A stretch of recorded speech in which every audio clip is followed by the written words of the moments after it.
Pernahkah Anda membaca surah Luqman ayat 19? Di sana, Allah berfirman dengan sangat spesifik.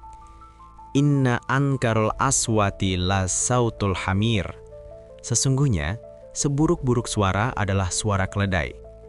Selama berabad-abad, ayat ini seringkali menjadi bahan pertanyaan, bahkan ejekan bagi mereka yang skeptis. Logika manusia bertanya, mengapa keledai? Bukankah auman singa lebih mengerikan? Bukankah suara guntur lebih memekakkan telinga? Mengapa Al-Quran justru memilih keledai sebagai pemilik suara terburuk di muka bumi? Dulu, ini dianggap hanya kiasan, dianggap hanya metafora tentang perilaku buruk. Namun hari ini, di abad teknologi ini, sains akhirnya datang membawa jawaban yang membungkam keraguan. Mari kita bicara data.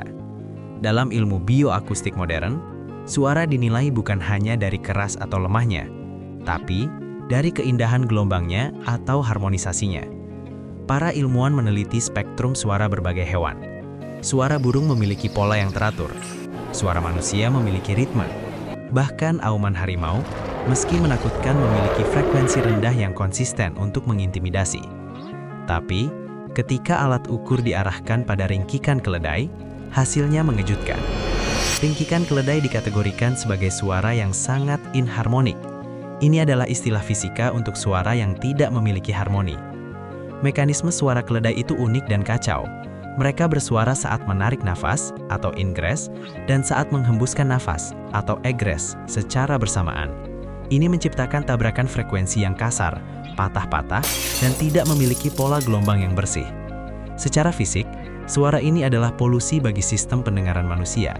Otak kita menerjemahkannya sebagai gangguan, bukan sekedar kebisingan. Sekarang, mari kita mundur ke 14 abad yang lalu, di tengah gurun Arabia. Tidak ada laboratorium akustik, tidak ada osiloskop untuk mengukur gelombang suara, tidak ada istilah frekuensi atau inharmonik.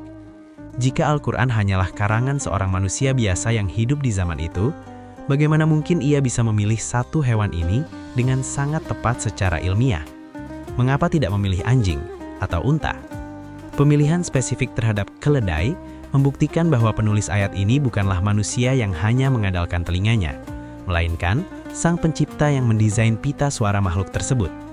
Sains tidak menciptakan kebenaran, sains hanya menemukan apa yang sudah tertulis sejak lama. Fakta tentang suara keledai ini adalah pesan kecil bagi kita, bahwa setiap detail dalam Al-Quran, bahkan yang terdengar sepele, menyimpan samudra ilmu yang luas. Maha benar Allah dengan segala firman-Nya, yang dulu diremehkan, kini terbukti kebenarannya.